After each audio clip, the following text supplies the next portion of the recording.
Assalamualaikum warahmatullahi wabarakatuh. Alhamdulillahirabbil alamin. Adada khalqihi wa ridha nafsihi wa zinata 'arshihi wa midada kalimatihi.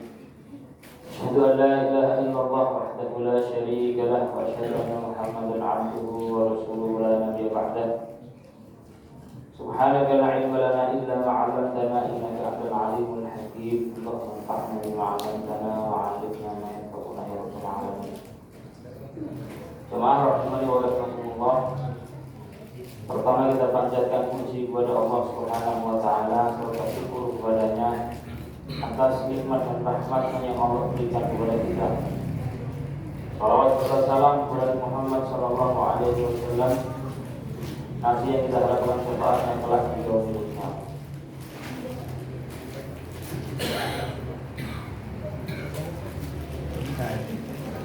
Kurang ditanya, aku pun tinggi. Itu apa ini?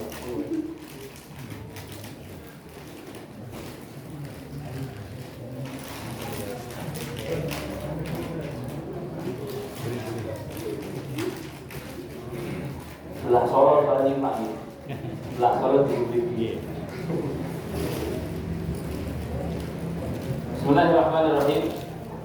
Pembahasan kita pada pertemuan kali ini insyaallah kita akan membahas mengenai tema kaidah bagaimana kita memahami masalah riba seperti yang disebutkan di materi itu. Cuma sebelumnya kita akan memulai dengan muqaddimah, yaitu adalah pendahuluan terlebih dahulu tentang hal-hal yang berkaitan di masalah harta kita, apa tujuan kita mencari harta dan seterusnya, sehingga kita nanti kelak ketika masuk di dalam bab riba kita sadar sebenarnya pembahasannya, tujuannya, arahnya itu kemana.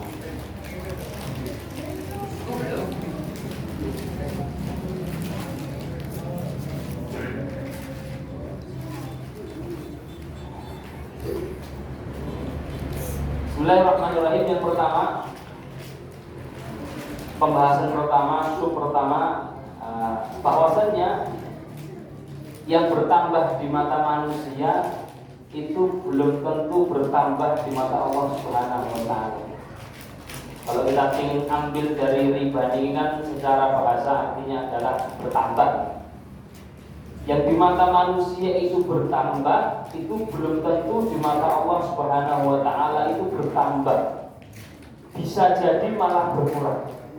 Yang di mata manusia berkurang justru bisa jadi malah di mata Allah itu malah bertambah. Ini malah terjadi malah segini lagi. Alhamdulillah. Menjadikan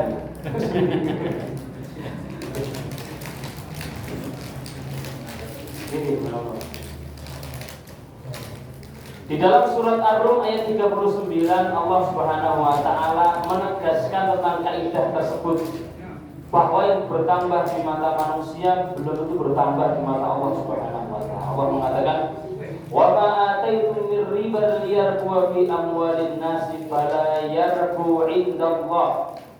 Wa ma ataitum min zakatin turiduna wajhallah faulaika humul mud'ifun."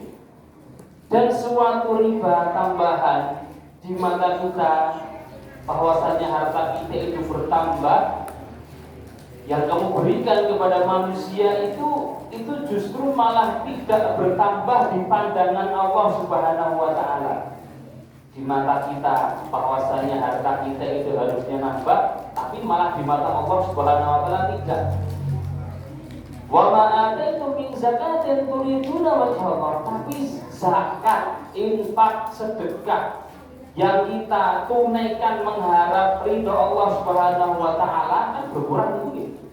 Harta kita berkurang, justru faulaika humul mut'afun, itulah yang nanti bertambah di hadapan Allah Subhanahu wa taala. Sehingga pemahaman kita, kepala kita itu kalau seandainya harta kita bertambah, pasti bertambah di hadapan Allah, belum tentu. Justru sebaliknya, harta yang kita kurangi, yang kita berikan, yang kita tunaikan mengharap ridho Allah Subhanahu wa taala, malah itulah yang nanti akan kita tunai di hari kiamat. Ini pertama. Yang kedua, ulama mengatakan bahwasanya kan terkadang kita itu di menungso iri masalah harta, oke sudah, tidak sudah, dan seterusnya. Ulama itu mengatakan, salah satu ulama, bahwasanya saya heran, kenapa kok ada orang itu iri terhadap harta orang lain. Beliau mengatakan karena Ali bin Abi Thalib mengatakan, ada sahabat namanya Ali bin Abi Thalib mengatakan bahwasanya dunia ini sifatnya mengkalih, harta dunia itu. Harta dunia sifatnya cuma dua. Sebelum kita masuk ke kaidah ini, sebelum kita tulis. Yang pertama, halaluhu hisab wa haramuhu adzab. Harta dunia itu halalnya dihisab, haramnya diazab. Harta dunia itu yang halal itu dihisab. Ini mungkin dihisab itu pakai RT, namun ini HP dan seterusnya. Itu dunia yang kita miliki mungkin dihisab oleh Allah Subhanahu wa taala. Kalau kita dapatnya dengan cara yang halal. Kalau kita dapatnya dengan cara yang haram, maka diazab. Nah, kok bisa-bisanya kita itu iri terhadap harta yang nanti akan dihisab oleh Allah Subhanahu wa taala? Justru ketika kita itu lebih sedikit, harusnya lebih bersyukur toh nggih. Soalnya hisabnya itu mungkin pendek. Hisabnya tidak panjang. Rian ketika kita sekolah itu lagi. Ketika ujian itu pengennya soalnya karena harus gede itu. Segede gendang rampung gitu. Gendang medal nonton. Lah kemana kita mendapatkan soal yang panjang itu baru masuk akal gitu jadi. Kok kita malah mendapatkan kamu pensiun gitu kayak itu. Kita kayak seperti dia itu yang sampai pakai dua panjang. Makanya di hadis riwayat Muslim Nabi SAW menyampaikan bahwasannya jarak antara orang fakir muhajirin sama orang kaya di kaum muhajirin ketika nanti di surga, itu yang masuk surga duluan adalah orang yang fakir. Baru 40 tahun setelahnya baru orang yang kaya ini masuk ke dalam surga. Perihal apa niku Pak? Hisabe dawa. Hisabnya niku panjang. Dari situ kita mengetahui bahwasannya kalau seandainya hasrat kita untuk memperbanyak harta itu di dunianya belum tentu bahagia, tapi di akhiratnya hisabnya panjang. Nah, ini kita tidak bahas bahwasannya kita boleh kaya atau tidak boleh kaya, malah kita wajib kaya Pak. Orang-orang baik seperti jenengan itu wajib kaya. Kersane mungkin membangun masjid hampir, ngoten nggih. Ngelebarke masjid iki mungkin gampang, ngoten nggih. Pondok dibangun nggih gampang, karena banyak orang baik-baik yang kaya. Tapi halalnya akan dihisab jika itu baik, jika itu halal, jika itu diarahkan ke yang halal, maka selamat dan dapat pahala kalau untuk kebaikan. Nah, haramnya ada. Nah, itu sifat dunia. Nah, sehingga kita semua harus menjaga diri kita dari hal-hal yang demikian ini. Ini yang kedua. Yang ketiga, bahwasanya yang kita cari dari harta kita itu adalah keberkahannya. Berkah itu artinya adalah kebaikan diikuti dengan kebaikan. Kalau seandainya bertambah dari kita harta, kok aku malah tambah senang sedekah ya. Setelah saya memiliki harta kok saya malah rajin ke masjid, rajin kajian misalnya gitu. Maka itu mungkin indikasi bahwasanya harta kita itu berkah. Kalau seandainya harta itu bertambah, tapi kemudian malah membuat diri kita tuh lalai dari Allah Subhanahu wa taala, jauh malah dari Allah Subhanahu wa taala, mungkin bahwasanya diri kita itu di hartanya belum ada keberkahan. Maka kita harus menjaga kita sebagai seorang suami yang mencari nafkah, itu juga harus betul-betul memastikan bahwa yang kita dapat itu halal. Ibu-ibu gimana? Jadi peran perempuan besar kan gitu. Besar gitu. Ada sebuah cerita Pak, ini sebagai pelajaran buat kita. Ada seorang ulama namanya Hasan Al-Basri. Pernah dengar gitu? Hasan Al-Basri, seorang ulama tabi'in dari Basrah. Karena dia dari Basrah, dia datang ke Mekah untuk haji. Di Mekah dia mendapati seorang penjual kain, itu yang ketika menawarkan kainnya sangat berhasrat kelihatannya. Maksudnya adalah sangat menggebu-gebu, seakan-akan hasrat dunia dia itu besar. Terus didiamkan, ya namanya manusia. Haji terus balik. Tahun depan setelahnya haji malah ini Hasan Basri. Dapati orang yang sama di tempat yang sama. Lah kok keadaannya sudah beda. Sekarang kok biasa-biasa saja, tidak terlalu menggebu-gebu. Nonton itu biasa. Penasaran Hasan Al-Basri ini, kenapa ini kok dulu seperti itu, sekarang seperti ini? Pengen mengambil pelajaran dari laki-laki ini. Kok bisa berubah sekian atau sebenarnya itu apa?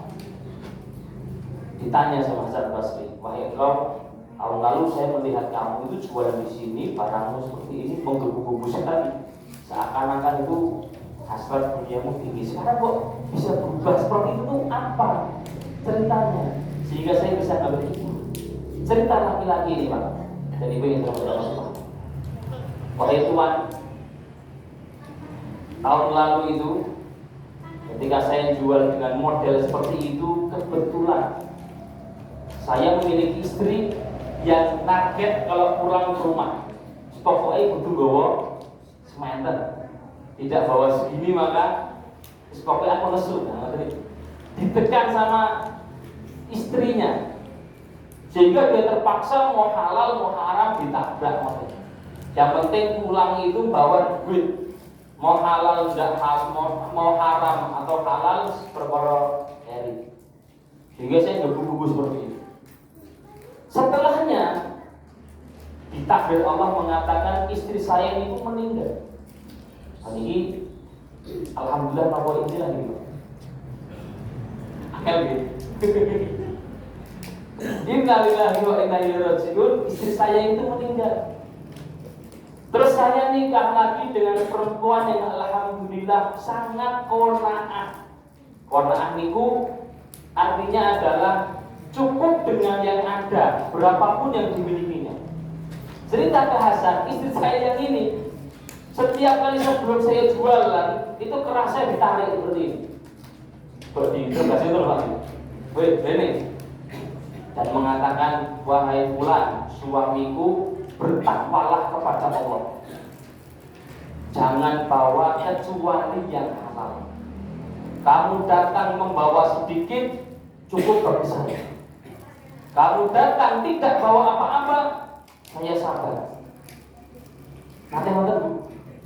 Kesuaminya Bu. Wah, nggak ini kan.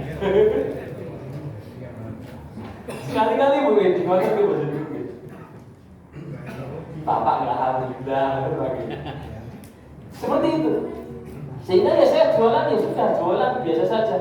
Dapat alhamdulillah, nggak dapat ya belum rezeki.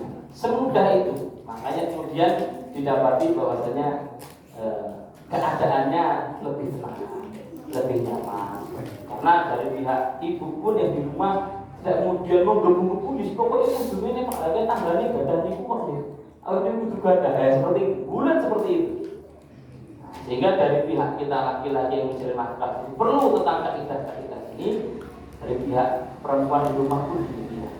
Kenapa kok kita harus membahas masalah riba? Karena salah satu dicabutnya keberkahan dalam rezeki itu salah satunya adalah gara-gara riba. Kan kita tadi sampaikan bahwasanya kita cari di dalam rezeki kita ada rezeki yang berkah, yang membawa kita agar lebih dekat kepada Allah Subhanahu wa taala. Nanti mudah sedekah, nanti mudah taat, nanti kemudian dan seterusnya, muter-muter itu muter.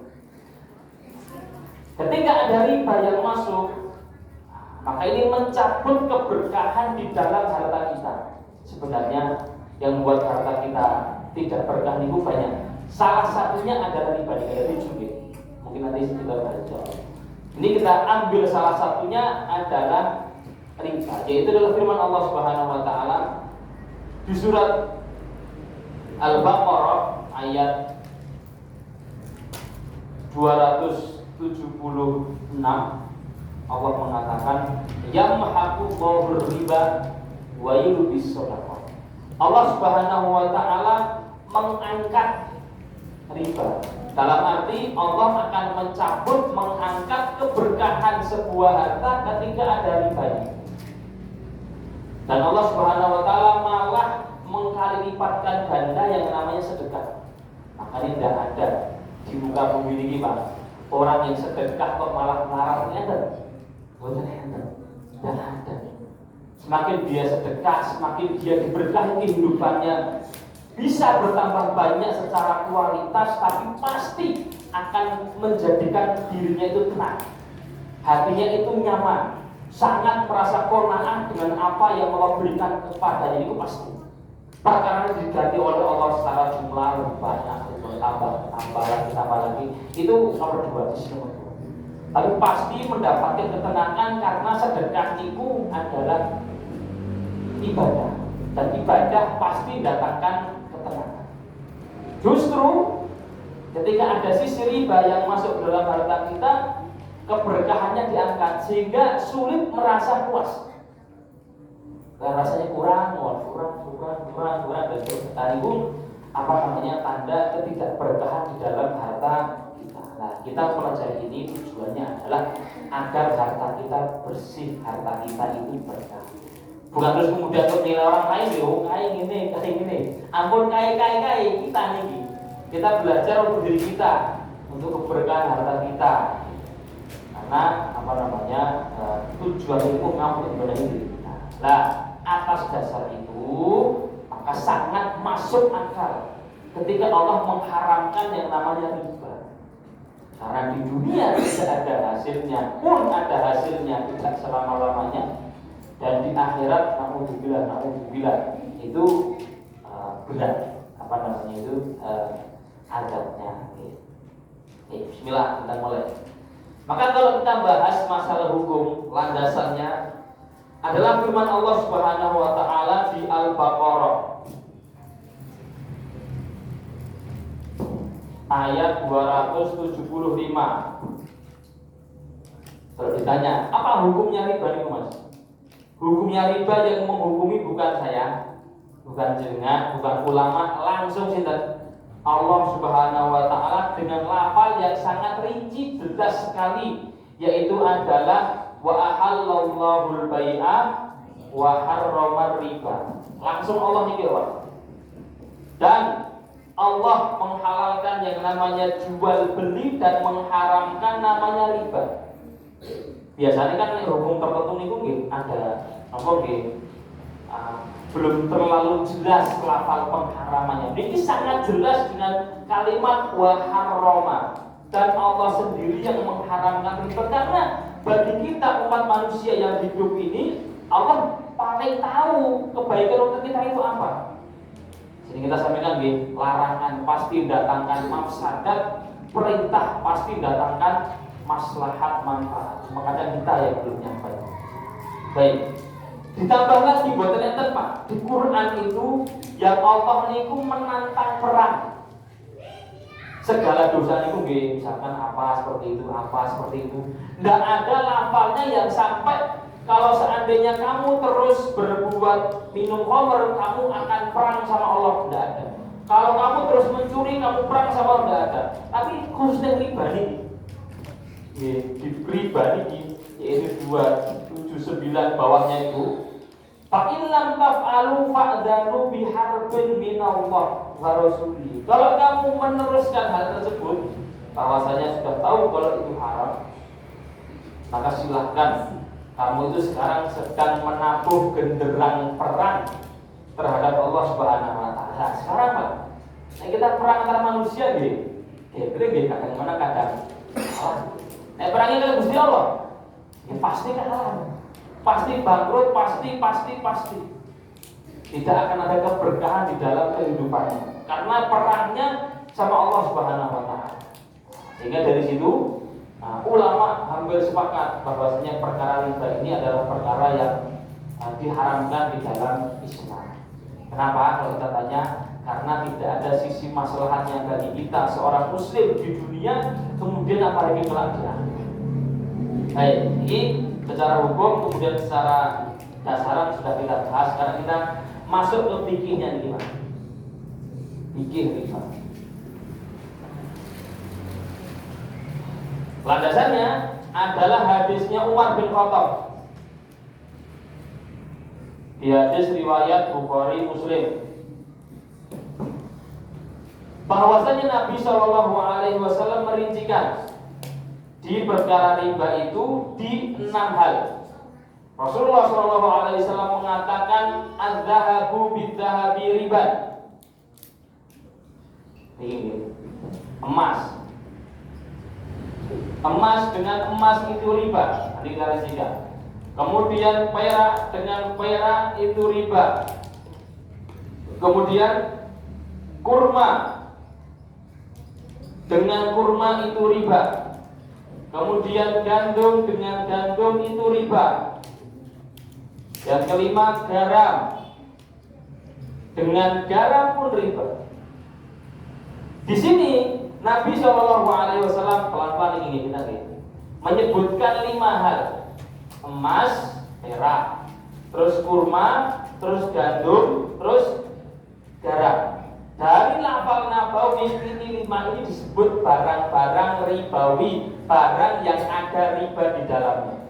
Itu untuk kita nanti menjawab. Sekarang kita tuker HP Samsung kali HP iPhone, riba bukan Ibu? Menjawab itu kita perlu tahu kaidahnya. Emas, perak, kurma, gandum, garam, kalau ditukar sesamanya, maka semuanya ini riba kecuali ilahaan wahaan, atau yadan. Yadan itu langsung, kontan. Oke. Maka dari situ, dari hadis ini, ulama membagi riba menjadi 3 macam. Agar kita mudah memahami ini. Yang pertama adalah ada namanya riba fadl, yaitu riba tambahan. Ini dulu pernah kita ulas sedikit. Bagaimana riba tambahan itu? Dari sini kita terbuka nih. Riba tidak hanya di rupiah saja. Di emas, di perak, di kurma kita riba nih. Beras itu kita riba nih lebih. Beras ada ribanya, garam ada ribanya, gandum ada ribanya.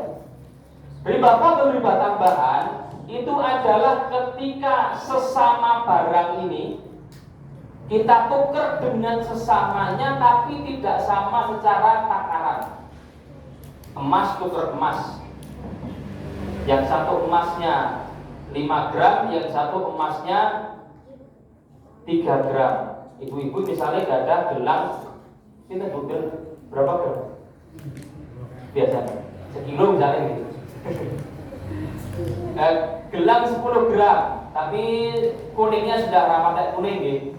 Sudah gak coklat-coklat seperti itu, sudah lama. Pengen ditukar ke toko emas yang lebih kinclong atau gitu. Dapat, ini sampai modelnya bagus.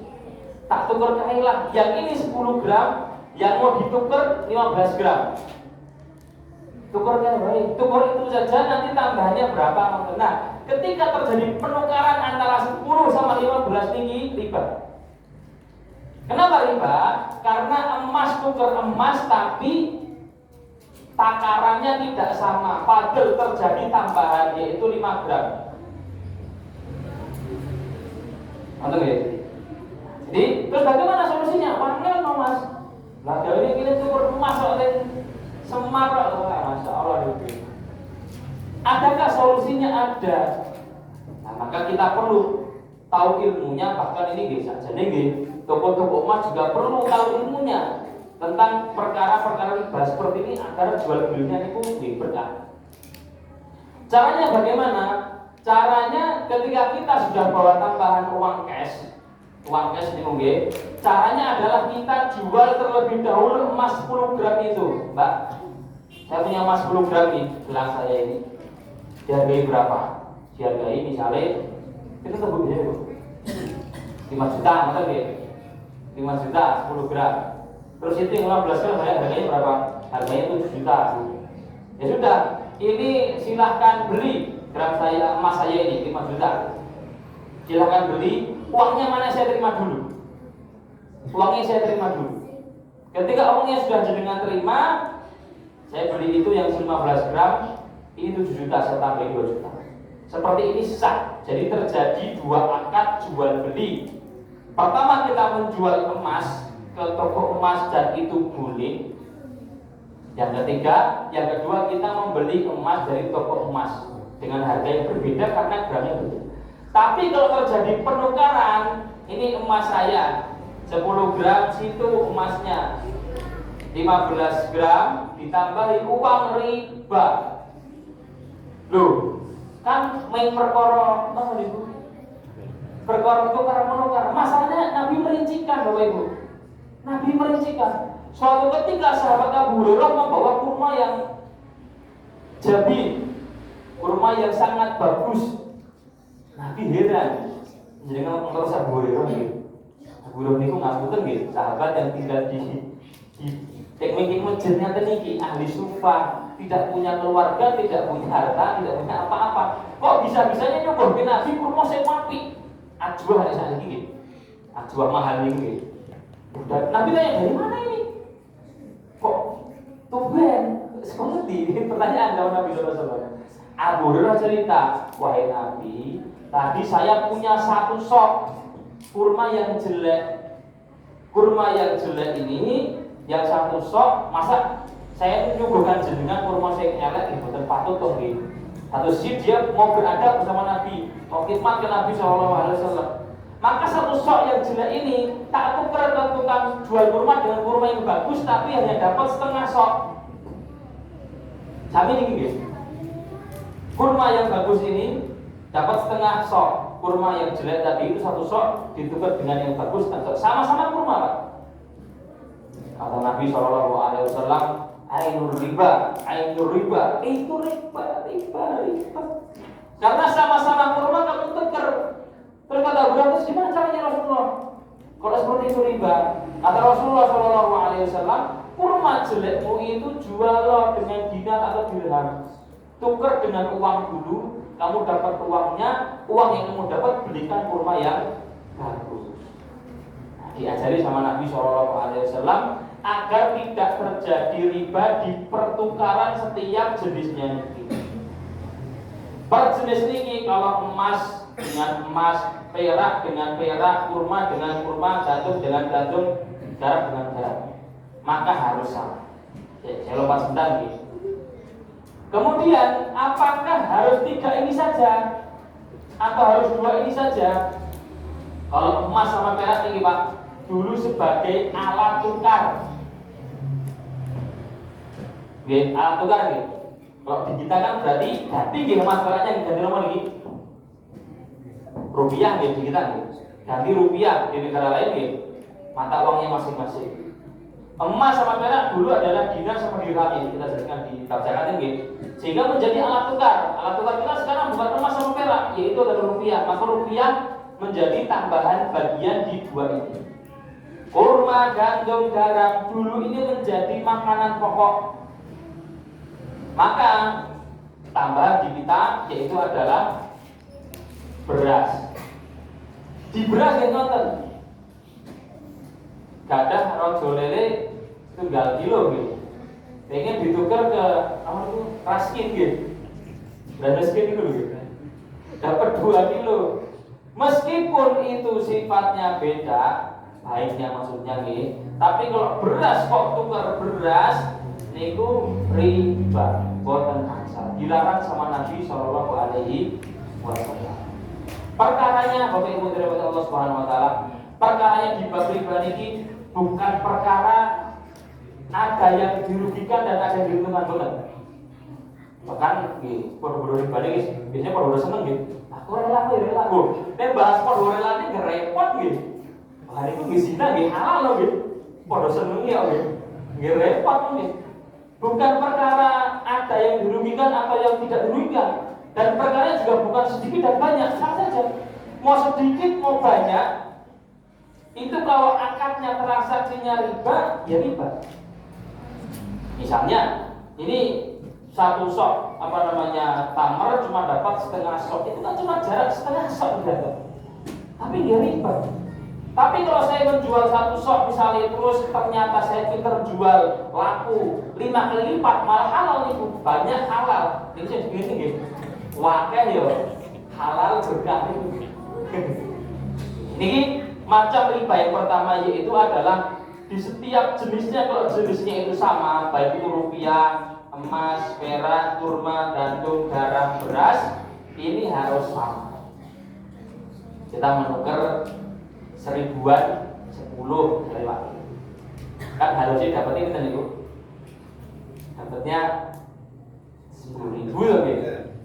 10.000.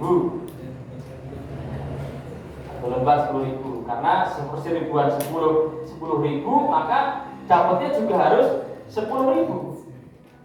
Kalau lebih 1 perak saja, nah maka itu terjadi situ riba. Meskipun 1 perak, meskipun sama-sama ikhlas, aku ikhlas. Kalau disyaratkan di awal, tapi dengan syarat disyaratkan ini, disyaratkan di awal bahwasannya ini 1.000 ditukar dengan 11.000, maka itu riba. 1.000 ya tukar 1.000. Tapi kita yang ditukar misalnya, tapi aku 1.000-nya pengen sedekah kok. Jangan disamakan di situ. Nyok, kamu 1000-an 10, kalau ini 10.000-nya. Nyapi tak sama nih anakmu saya. Nah, seperti itu tidak ada masalah, beda angkat. Tapi ketika 1.000, 10.000, 1.000-an 10 ditukar 1 lembar, 1.000 tambah 1.000, 11.000 di satu waktu, maka itu ini kuatat toh nggih, tak dengi Pak Dan dulu. Kita dulu. Gitu. Nek tumbas 100.000 saya kita niku biasanya 95 atau dikurangi. Lah kekurangan itu di situ terjadi riba. Terus ada solusi nih Mas, enten. Makanya gitu, pun perkara jual beli, penjual harus paham ilmu, pembeli harus paham ilmu. Mana? Kalau dua-duanya paham ilmu, caranya nanti Pak. Kamu punya 10.000-an 10 baru-baru, ini saya punya 100.000 satu. Tak tukernya 100.000, ini 10.000-an. Kita tuker. Terus kemudian ada akad lagi setelahnya, tak kayak jasa buat kamu karena sudah warawiri nyari ke bank yang baru 10.000. Jadi 10.000 ini kita kasih ke setelahnya sebagai bentuk jasa. Nah langsung tuker 100.000 dapat 9.500 atau 1 juta dapat 950.000 riba.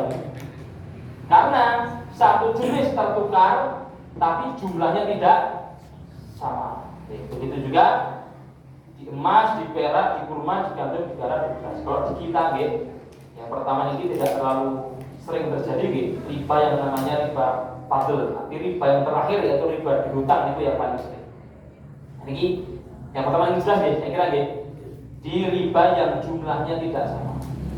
Begitu juga beras kita Pak. Beras kita kalau saling tukar beras, nah itu akan terjadi riba. Turun dari sini, mungkin ini terjadi di kurma di praktek ini. Barang yang ada ribanya, yaitu kurma, gandum, garam, beras, kaidahnya mengatakan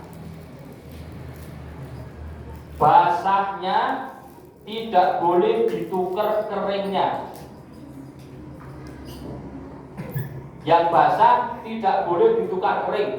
Misalnya, kan ada yang namanya kurma basah lagi yang kuning itu gitu. Terus kemudian ada yang namanya kurma kering. Kurma kering itu kurma yang sampai dina itu yang coklat itu kurma kering itu. kurma yang basah sekilo ditukar dengan kurma yang kering sekilo, berarti sama betul Ibu? Tidak akan sama. Karena nanti yang basah ketika jadi kering akan nyusut kurang dari sekilo. Maka Nabi melarang untuk menukar jenis barang ribawi yang basah ke yang kering. Beras sekilo ditukar dengan nasi bungkus sekilo, ya enak gitu, kenapa gitu? Makanya itu riba. Kita punya beras ini gitu, semanten tingginya, lagi semene, tukar sing mateng, tak bungkus ngoten niku. Nah, itu tidak bisa, karena sama-sama barang ribawi beras ditukar yang basah dengan yang kering tidak akan sama takarannya. Ketika tidak sama takarannya, nah ini masuk ke riba tambahan, riba fadl. Tidak. Ini yang pertama. Yang kedua, namanya adalah riba yad atau riba nasak, atau bahasanya adalah tidak langsung dibayar. Tidak langsung dibayar. Ini kan di hadisnya mengatakan ha'an wa ha'an, yadan biyadin, langsung tangan ke tangan, langsung tukar menukar. Kalau seandainya beda jenisnya, ini kita katakan jenis pertama nih, dan ini jenis kedua. Jadi rupiah, emas, perak jenis pertama, terus kemudian kurma, gandum, garam ini jenis kedua. Per itemnya satu macam. Ini rokok lagi. Dalam lagi. Niki 6 ini 1 itu 1 2 3 4 5 6 7. Ini kita bagi menjadi 2 jenis. Jenis pertama dan jenis kedua. Dan ada 7 macam. Ada 7 macam. 1 2 3 4 5 6 7. Kalau seandainya masih satu jenis berbeda macam, jenisnya sama, macamnya berbeda, yaitu adalah misalnya rupiah ke emas. Kita kan beli emas pakai rupiah nih. Emas, apakah barang ribawi? Jawabannya iya. Rupiah, apakah barang ribawi? Jawabannya iya. Ketika satu jenis beda macam, haruskah sama? Emas sekilo kali duit sekilo? Betul tak gitu? Haruskah sama emas sekilo dengan perak sekilo? Tidak sama. Boleh berbeda secara takaran, tapi harus langsung, tidak boleh tertunda. Ke toko emas bukan betul duit, apa yang pengen tadi betul duit. Makanya jenazah mampir itu rusik nonton lawan gitu, repot nih. Ketika mampir nggak bawa uang, terlanjur suka barang itu, oke masih apa? Masih apa? Saya pengen itu. Harganya berapa? 5 juta. Boleh 5 juta ya, oke, deal. Tapi aku udah mau duit nih, nggak bawa duit sekarang. Tak pulang dulu ya untuk ngambil uang. Pulangnya ngambil uang ini riba. Kenapa? Karena ini emas tukar dengan rupiah, tapi tidak kontan. Kemungkinannya bisa jadi ketika dia pulang harga emas naik atau harga emas turun. Maka kemudian dilarang oleh syariat. Kalau satu jenis beda macam silahkan, beda takaran tidak masalah, tapi harus langsung. Kita bawa duit 5 juta, sini emasnya. Nah tapi solusinya gimana kalau nggak bawa duit lah? Sekali lagi, maka toko pun harus paham. Caranya berbuat toko menyediakan jasa utang duit. Nah itu nggak beli duit. Jadi toko emas dengan ting kasir bu, kasir, ini duitnya sih 6 juta. Tak buat beli emas ini. Angkat kita ke kasir minjam uang 5 juta. Jadi itu boleh ngutang tadi ini. Terus 5 juta itu kita belikan emas. Sah. Emas dengan perak, emas dengan rupiah, emas kita terima, rupiah langsung kita serahkan.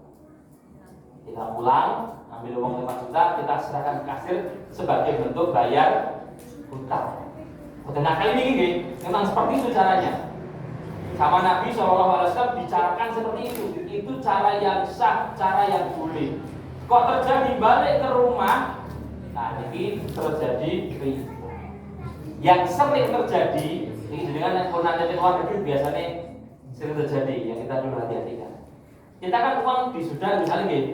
Saya kan pakai dulu kita pakai pon Pak nih. Pon Sudan. Kan kita menjadi lewati 3 gitu. Dari rupiah ke dolar, dolar ke pon, itu gimana gitu.